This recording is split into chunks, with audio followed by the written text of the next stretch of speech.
ჩვენ ყველამ ვიცით, როგორ უნდა მოხდეს ჯარისკაცების დანებება, თუნდაც თანამედროვე ომში. ჯარისკაცები ალტაში ექცევიან და თეთრ დროშას აფრიალებენ. მეორე მხარის ჯარისკაცები დანებებულ ჯარისკაცებს თყვედირებენ. არ აქვს მნიშვნელობა ზუსტ ფორმატს. ადამიანები ყოველთვის ჩართულნი არიან. ამ დრომდე უკრაინამ ბრძოლაში ისეთი საშიში რამ გაგზავნა, რომ რუსი ჯარისკაცები მაშინვე დანებდნენ. ეს არის მსოფლიოში პირველი შემთხვევა და ყველაზე უცნაური ჯარისკაცების დანებება თანამედროვე ისტორიაში. პუტინის ძალებმა თავით ტყვედ არ ადამიანებს, არამედ აშკარად არაადამიანურ რაღაცას ჩააბარეს. 13 აპრილს უკრაინის პრეზიდენტმა ვოლოდიმირ ზელენსკიმ განაცხადა, რომ უკრაინამ ისეთი რამ გააკეთა, რაც აქამდე არასდროს გაუკეთებია. პირველად ისტორიაში უკრაინამ გამოიყენა სახმელეთო რობოტები და უპილოტო საფრენი აპარატები, ანუ UAV-ები, რათა დაეკავებინა რუსული პოზიცია და ტყვედ აეყვანა იქ მყოფი ჯარისკაცები. ყოველივე ეს ისე, რომ არც ერთი ქვეითი არ ყოლი. ეს ძალიან მნიშვნელოვანია უკრაინისთვის, რადგან დაახლოებით 2 მილიონი უკრაინელი იძებნება მობილიზაციის თავიდან აცილების გამო, უკრაინა პოულობს ახალ გზებს სერიოზული პრობლემების გადასაჭრელად, რასაც ის პუტინის შეჭრის შემდეგ მუდმივად აკეთებს. ხალხს არ უნდა ბრძოლა, ეს ნორმალურია. უკრაინა აშენებს რობოტებს, რომლებიც მათ ნაცვლად იბრძოლებენ. ამ ომის ისტორიაში პირველად მტრის პოზიცია მთლიანად უპილოტო პლატფორმებმა, სახმელეთო სისტემებმა და დრონებმა აიღეს. ოკუპანტებმა დანებდნენ, ოპერაცია კი ჩატარდა ქვეითების გარეშე და ჩვენი მხრიდან დანაკარგების გარეშე. განაცხადა უკრაინის პრეზიდენტმა, სიამაყით უკრაინის პრეზიდენტის ოფისის ვებგვერდზე გამოქვეყნებულ პოსტში.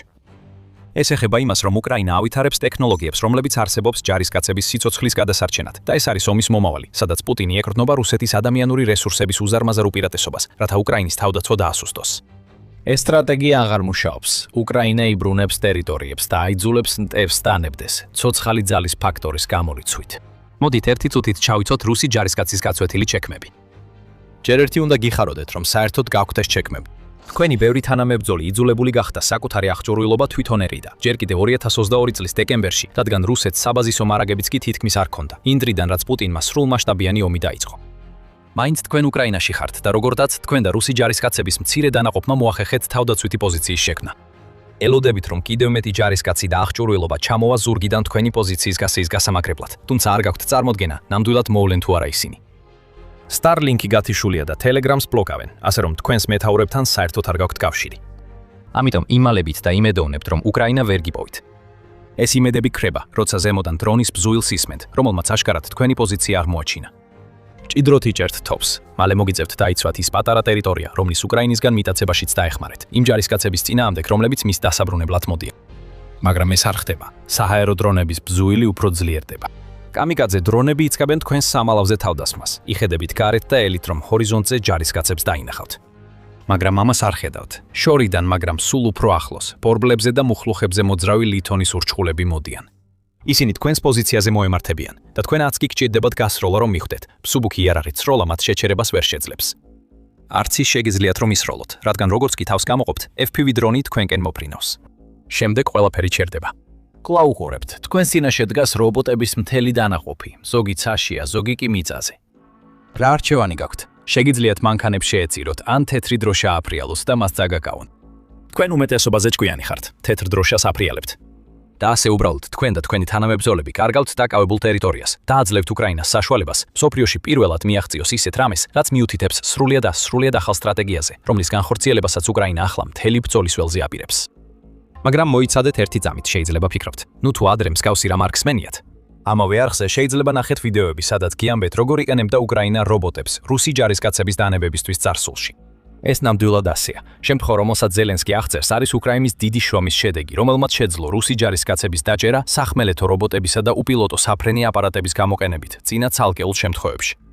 მაგალითად, იანვარში გავრცელდა ინფორმაცია, რომ უკრაინამ შეძლო ხელოვნური ინტელექტით აღჭურვილი TW7-62 სახმელეთო რობოტის გამოყენებით 3 რუსი ჯარისკაცი ტყვედ აეყვანა. ამ განცხადებას აკეთებდნენ რობოტის მწარმოებლები DevDroid-დან და მასთან ევთოდა ვიდეო, სადაც ჩანს, როგორ ნებდებიან პუტინის ხელქვეითების სახმელეთო რობოტს. Forbes-მა ასევე გაარცელა ინფორმაცია რუსი ჯარისკაცების უკრაინის რობოტულ არმიას დანებებაზე. 11 მარტს გაარცელდა ვიდეო, სადაც ჯარისკაცები მეტაფორულად თეთრ დროშას უქნევდნენ დრონს, რომელსაც ჰქონდა ხმამაღალი დინამიკი და მკაფიოდ ეუბნებოდა მათ რა მოუვიდოდათ თუ არ დანებდებოდნენ. ამ ინციდენტის დროს 4 ჯარისკაცმა ისარგებლა შესაძლებლობით და ტყვეობაში ჩაბარდა. სავარაუდოდ იმიტომ, რომ რამდენიმე წუთით ადრე მათ ბევრ თანამებრძოლს უკრაინის დრონების გამო სიკვდილი ნახეს.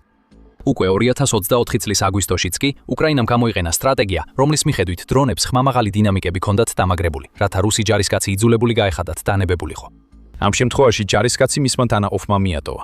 ასე რომ ალბათ ძალიან გაუხარდა, როცა დრონი, რომელიც ეგონა რომ მოსაკლავად იყო მოსული, მის ნაცვლად ტყვე დაყვანაზე ესაუბრა. ასე რომ ფაქტი რჩება, უკრაინულ დრონებსა და რობოტებს ადრეაც ჩაბარებიათ რუსი ჯარისკაცები. განსხვავება ბოლო შემთხვევასა და წინა შემთხვევების შორის ის არის, რომ ახლა საქმე უკრაინისთვის სერიოზულ ფაზაში გადავიდა.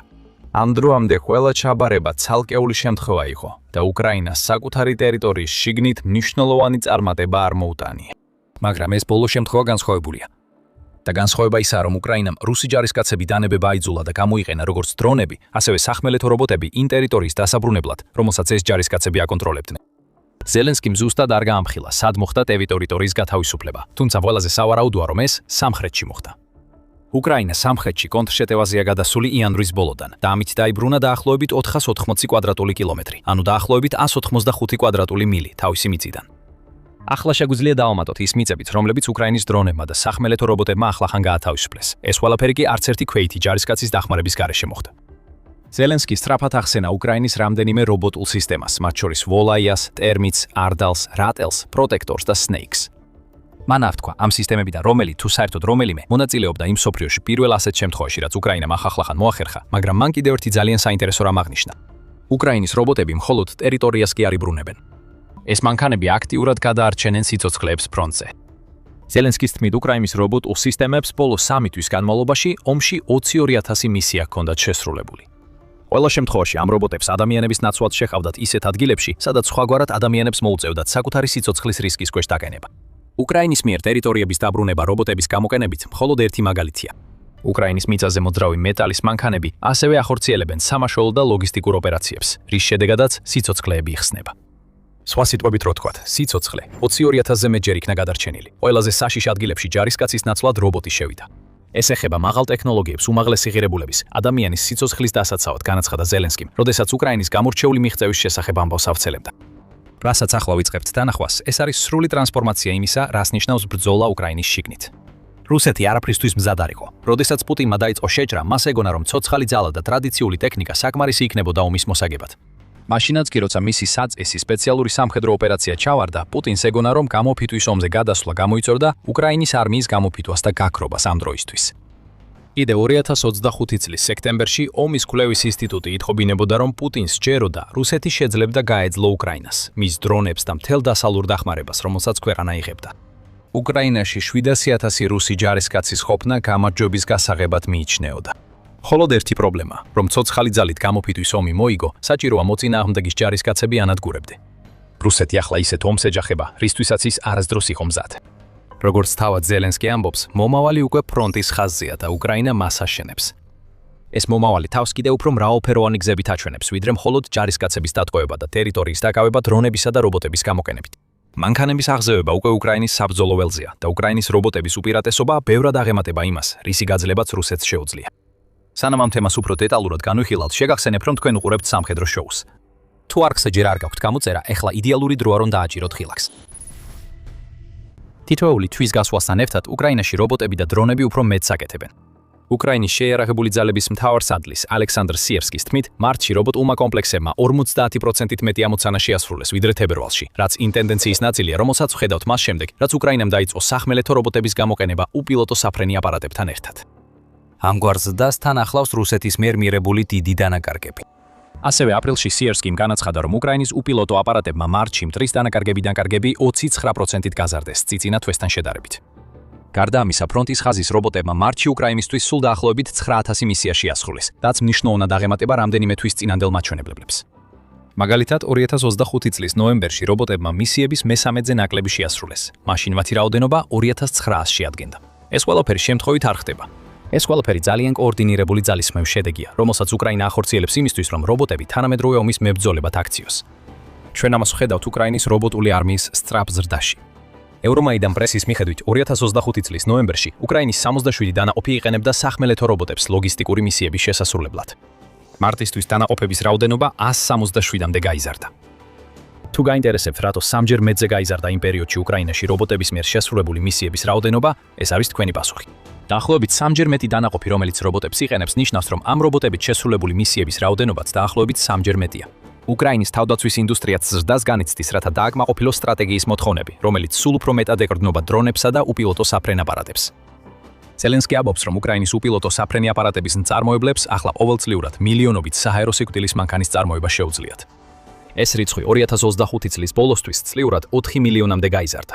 და მეტი დაფინანსება, რომელიც უკრაინას მისი პარტნიორების კი ან მისი რობოტიკის სხვა ქვეყნებში გაყიდვების გზით მიეწოდება, შეიძლება წარმოებული რაოდენობის კიდევ უფრო ზრდას გამოიწვევს. მიწისზე და რობოტების მიმართულებით ინტერპრეტერმა მარტის ბოლოს განაცხადა, რომ უკრაინაში 280 კომპანია, რომლებიც მთლიანად იმ ტიპის რობოტების შექმნას ეძღვნება, როგორცაც უკრაინა იყენებდა თავის მსოფლიოში პირველ ღონისძიებაში. ის რობოტები, რომლებსაც ეს კომპანიები აწარმოებენ, ასობით ტონა მარაგს გადააქვთ, გარდა იმისა, რომ მონაწილეობენ სამაშველო და შეტევით ოპერაციებში. უკრაინის სამხედროებში ზოგიერთი, მაგალითად ანდრეი ბოლეცკი, მესამე არმიის კორპუსის მეთაური მიიჩნევს, რომ ეს რობოტები მხოლოდ 2026 წლის ბოლომდე უკრაინის წინა ხაზზე ქვეითების საჭიროებას 30%-ით შეამცირებს. მომავალში უკრაინის მიერ ადრე ჯარისკაცებისთვის საჭირო მისიების 80%-მდე შეიძლება უპილოტო საფრენი აპარატებმა და რობოტებმა შეასრულონ. და რაც იცვლება იმაშიც, თუ როგორ იყენებს უკრაინა თავის რობოტებს. წარსულში სახმელეთო რობოტები თითქმის მთლიანად ლოგისტიკურ მისიებში გამოიყენებოდა. ისინი იყვნენ და კვლავაც არიან მეტალის მძიმე მანქანები, რომლებზეც უკრაინას შეუძლია ბევრად მეტი მარაგის დატვირთვა, ვიდრე ადამიანებს შეუძლიათ ტარება. მარტში უკრაინის რობოტების მიერ შესრულებული 9000 მისიის უდიდესი ნაწილი ლოგისტიკასთან იყო დაკავშირებული. თუმცა თუ აპრილში ტერიტორიისა და რუსი ჯარისკაცების დაკავებამ რამე გვაჩვენა, ეს არის ის, რომ უკრაინა ცდილობს თავისი სახმელეთო რობოტები ისეთივე ეფექტური გახადოს შეტევით ძალად, როგორც ისინი ლოგისტიკურ ამოცანებში არიან. 13 აპრილს ჟურნალმა Foreign Policy-მ გამოკვეთა ის ცვლილება, რომელსაც ამ მიმართულებით ვხედავთ. იგი აღნიშნავს, რომ ერთ-ერთი მიზეზი, რის გამოც სახმელეთო რობოტები ასეთი მასშტაბით იქმნება და ფართოდ გამოიყენება უკრაინაში, არის ის, რომ მათი შექმნა საშუალოდ $20,000-ზე ნაკლები ჯდება. შედარებისთვის, უკრაინელი ჯარისკაცი, რომელიც ფრონტის ხაზზე მუშაობს, თვეში დაახლოებით $2,500 ირაბს, იტყობინება უკრაინის ახალი ხმა. ხოლო 8 თვეში სახმელეთო რობოტი უფრო ეკონომიურად გამათვლებული ხდება, ვიდრე ჯარისკაცი. და ეს ყველაფერი მაშინაც კი, როცა არ ვითვალისწინებთ დამატებით ხარჯებს, რომლებიც ფრონტის ხაზის ჯარისკაცის მომზადებასა და აღჭურვაზე იხარჯება. ეს ხარჯები წლიურ ხარჯს ათასებით ზრდის, რათა ჯარისკაცი მოქმედებაში დარჩეს. რაც შეეხება სახმელეთო რობოტს, მას არ სჭირდება საკვები, მოტივაცია, ტანსაცმელი ან მომზადება. მას მხოლოდ ოპერატორი სჭირდება, რომელსაც სამიზნე ჰყავს. ყველაფერი დანარჩენი $20,000-იან პაკეტში ამოქცეული, შესაძლოა რამდენიმე დოლარის დაემატოს, თუ რობოტს ასაფეთქებელი ნივთიერებები ან საბრძოლო ოპერაციებში გამოსაყენებელი მიმაგრებული შაშხანა აქვს. არსებობს გარკვეული უარყოფითი მხარეები უკრაინის რობოტებზე დაფუძნებულ სტრატეგიაში, რასაც უკვე ვხედავთ. რუსეთის ელექტრონული ომი, ანუ EW, ერთ-ერთია მათ შორის. უკრაინის რობოტებს აქვთ პროგრამული უზრუნველყოფა და ეს პროგრამა ხშირად თითქმის ყოველ თვე საჭიროებს განახლებას, რათა წინააღმდეგობა გაუწიოს ახალ ელექტრონულ ომს, რომელსაც რუსეთი მოაქვს ბრძოლის ველზე. როდესაც უკრაინაში სასიკვდილო ზონები ფართოვდება, თავად უკრაინის მოქმედებების შედეგად რობოტები და უპილოტო საფრენი აპარატები საჭიროებენ მოდიფიკაციას, როგორც კი მიაღწევენ თავიანთ დანაყოფებს. მეორე პრობლემა სასიამოვნოა. უფრო ფართო სასიკვდილო ზონები ნიშნავს, რომ მეტი რუსი ჯარისკაცი იღუპება მანამდე, სანამ ისინი მიუახლოვდებიან იმ წინა ხაზის პოზიციებს, რომელსაც უკრაინა იცავს. დანაყოფები ალბათ სიამოვნებით განახორციელებენ რამდენიმე მოდიფიკაციას, თუ ეს ნიშნავს, რომ რუსულ ძალებს მოუწევთ კიდევ უფრო მეტი მილის გალლა დრონებით სავსე ტერიტორიაზე, სანამ შეტევას დაიწყებენ. მიუხედავად უარყოფითი მხარეების ააშკარაა, რომ უკრაინის დრონებისა და რობოტების უპირატესობა რუსეთის მიმართ იზრდება და ჩვენ უკვე ვიწყებთ ამ ეფექტების დანახვას. უკრაინის საბრძოლო ველზე და თავად რუსეთის ტერიტორიაზეც უკრაინის რობოტიზებული არმია ქაოსს ქმნის. დანებებას აიძულებს და ტერიტორიებს იპყრობს, რაც უზარმაზარი აისბერგის მხოლოდ წვერია. თავად რუსეთის ტერიტორიაზე უკრაინა იყენებს თავის შორმანძილზე მოქმედ დრონებს რუსეთის ნავთობის ინდუსტრიის დასაზიანებლად. მარტიდან აპრილამდე რუსეთის ბალტიის ზღვის პორტებზე განხორციელებულმა თავდასხმების სერიამ გამოიწვია ის, რომ რუსეთმა დაკარგა წვდომა ობიექტებზე, რომლებიც ფორჩუნის მიხედვით მისი ნავთობის ექსპორტის 85%-მდე ამუშავებენ. ხოლოდ პრიმორსკში, რომელიც ამ ორ ბალტიის ზღვის პორტთაგან ერთ-ერთია, უკრაინის დრონების იერიშებმა $200 მილიონი ღირებულების რუსეთის ნავთობის დაცვა გამოიწვია. და ეს იმაზე ადრეა, ვიდრე გავითვალისწინებთ $100 მილიონი ნავთობს, რომელიც უკრაინის იერიშების შედეგად ვეღარ ტოვებს ამ პორტს, ან ოსლუგას ნავთობის ტერმინალს. უკრაინის შიგნით ბრძოლის ველზეც რეკორდები ირღვევა. 22,000 მისია სამ თვეში და მხოლოდ მარტში 9,000 მისია ორივე ახალი რეკორდია და იმ ინციდენტთან ერთად, რომელზეც უკვე ვისაუბრეთ, მსოფლიოში პირველი შემთხვევებია. შორმანძილზე მოქმედი დრონების მიმართულებითაც უკრაინამ დისტანციაზე გადაადგილებაში რეკორდი დაამყარა. ზელენსკიმ გაამხილა, რომ უკრაინული დრონის მიერ სამიზნემდე დაფარული ყველაზე დიდი მანძილი ახლა 1750 კილომეტრია, ანუ უკრაინის საზღვრიდან ცოტა მეტი ვიდრე 1080 მილი. კიდევ მეტი იქნება გააფრთხილა ზელენსკიმ. რუსეთს მოუწევს ამ ფაქტთან შეგუება, რადგან იცის, რომ უკრაინას შეუძლია მის ტერიტორიაზე უფრო ღრმად და არტყას ვიდრე ოდესმე. ავტომატიზაცია ყველგანაა უკრაინის დრონებისა და რობოტების არმიაშიც. მოდით მაგალითად Hornet დრონი ავიღოთ. 14 აპრილს United 24 მედიამ გაავრცელა ინფორმაცია, რომ უკრაინის ჰორნეტები, რომლებიც ხშირად ცნობილია როგორც FPV დრონები ან ბარაჟირებადი საბრძოლო მასალები, აღჭურვილია ავტომატური დამიზნების სისტემით, რაბით რაც მათ საშუალებას აძლევს დაარტყან და შეუტიონ რუსულ სამიზნეებს დრონის ოპერატორის ჩარევის გარეშე. ეს ახალი დრონები მრავალი სხვა დრონის რიგებს უერთდება, რადგან ახლა უკრაინა ფრონტის ხაზზე დაახლოებით 30%-ით მეტ საბრძოლო დრონს იყენებს ვიდრე რუსეთი. აქ რასაც ვხედავთ, ეს არის თვალსაჩინო ნახტომი, რომელიც თითქმის ისე ჩანს, თითქოს ერთ ღამეში მოხდა. ასე არ არის. წლების განმავლობაში უკრაინა აშენებდა და აუმჯობესებდა. ის მუდმივად ავითარებს დრონების ახალ ტიპებს და მისი თავდაცვის ინდუსტრია იმდენად გაიზარდა, რომ ბევრ სხვა ქვეყანას შურს. 2026 წელი უბრალოდ ის დროა, როცა ეს ყველაფერი შედეგს იძლევა და რუსეთს ან პუტინს არაფრის გაკეთება არ შეუძლია ამის წინააღმდეგ. მაშ, რას გვიჩვენებს ის ფაქტი, რომ უკრაინა მოახერხა და რუსი ჯარისკაცები აიძულა, თანამედროვე სამხედრო ისტორიის ყველაზე უცნაური და უპრეცედენტო დანებება ეღიარებინათ. თვითონ ეს მოვლენა გამორჩეულია. შეგვიძლია ვთქვათ, რომ ეს ერთგვარი გეგმაც არის, რადგან რუსეთი სულ უფრო მეტად ეკორნობა შეღწევის ტაქტიკას, როდესაც მცირე ქვეით ნაწილებს იყენებს უკრაინული ტერიტორიის დროებითი კონტროლისთვის. უკრაინამ ახლახან გამოიყენა უპილოტო საფრენი აპარატებისა და სახმელეთო რობოტების კომბინაცია ქვეითების გარეშე გათავისუფლების ოპერაციაში, რაც შეიძლება სტანდარტად იქცეს მსგავსი მისიებისთვის მთელ ფრონტის ხაზზე. სადაც რუსეთის პოზიციები მყარად გამაგრებული არ არის და ეს ასეა ბევრი ადგილას, სადაც შეღწევით მოქმედებენ. უკრაინას ახლა აქვს ახალი არჩევანი, რომელიც გამორიცხავს საფრთხეს მისი ქვეითებისთვის და უკვე ეფექტურადაც დამტკიცდა. რუსეთი დრონების ომის პირდაპირ საფრთხის წინაშეა. ეს იარაღი მზადაა, ვაზნები ჩატენილია. ეხლა ის მზადაა პირდაპირ პუტინისა და მისი თანამზრახველების სახეში გაისროლოს. სახმელეთო რობოტები გადაადგილდებიან ბრძოლის ველზე, იჭერენ ჯარისკაცებს, ევაკუირებენ უკრაინელ ჯარისკაცებს და აწვდიან მარაგებს. უსაფრენი აპარატები ანადგურებენ რუსეთს ფრონტზე, სასიკვდილო ზონებში, უკანა ხაზებზე და თვით რუსეთშიც კი. უკრაინას მეტი დრონი აქვს, უკეთესი ტექნოლოგია, უწყვეტი მხარდაჭერა და რაც შეიძლება ყველაზე მნიშვნელოვანია, მას აქვს მიზეზი, რომ ბრძოლა გააგრძელოს. რუსი ჯარისკაცები რობოტებს ნებდებიან, რადგან ისინი ჩაფლული არიან ომში, რომელშიც ყოფნა არ სურთ. უკრაინის ახალი მიდგომა ბრძოლაში ამ უკვე ჯოჯოხეთურ ომს აუტანელს ხდის იმ ჯარისკაცებისთვის, რომლებსაც პუტინი წინა ხაზზე ძალით აგზავნის. ამ წუთებში დონეცკის რეგიონში მყოფი რუსი ჯარისკაცები მწარედ გრძნობენ, რამდენად დიდი გახდა უკრაინის რობოტების უპირატესობა. დონეცკში რაღაც ძალიან ცუდად მიდის რუსეთისთვის, ისთვის. დაკარგვები რეკორდულად მაღალია, რადგან რაღაც ანადგურებს პუტინის ძალებს იმ ერთ რეგიონში, რომლის აღებაც რუსეთის პრეზიდენტს ყველაზე მეტად სურს. ჯარისკაცები იღუპებიან, წინსვლა არ არსებობს და პროპაგანდის მიღმა სასტიკი რეალობა, რომლის შესახებაც ყველაფერს გაიგებთ, თუ ჩვენს ვიდეოს უყურებთ. თუ მოგეწონათ ეს ვიდეო, არ დაგავიწყდეთ გამოიწეროთ The Military Show, რათა იხილოთ ჩვენი ანალიზი უკრაინის ომში ბოლო მოვლენებზე. და მადლობა როგორც ყოველთვის რომ უყურეთ.